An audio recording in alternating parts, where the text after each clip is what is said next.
Personal में। आगे अपन मजा लेबो तोर सिस्टर से करबो रजिस्टर पर्सनल में।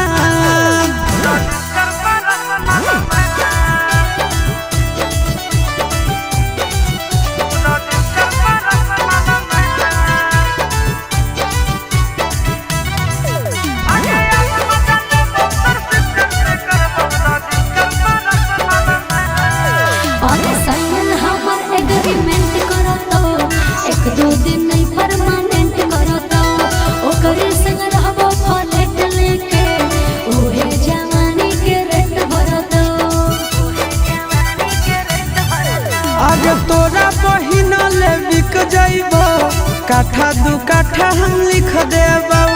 जब जब तोरा करबो में तोरा बहिन के किस लेबो। चल जाइबो तोरा बेसार के करबो ओकरे नाम से ना। चल जाइबो तोरा बेसार के करबो ओकरे नाम से ना। आज भर मजा ले बिस्तर के गाले कर तो रजिस्टर बता। हे आज भर मजा ले बिस्तर के गाले कर तो रजिस्टर बता। बुझनी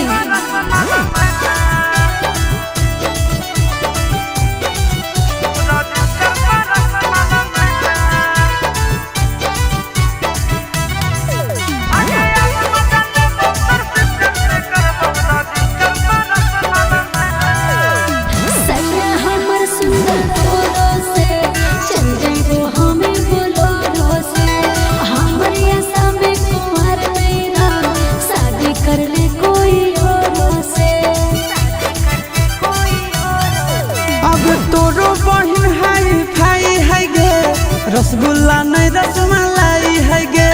तो कर आगे खटाई है गे उता जाता जा मिठाई है गे। चिंटोरा जमा जले तो सिसवा फट तो छाते तो हार। चिंटोरा जमा जले तो सिसवा फट तो छाते तो हार। आज भर मजा ले बिस्तर के गाले कर तो रजिस्टर बता। आगे अपन मजा लेबो तोर सिस्टर से करबो रजिस्टर पर्सनल में।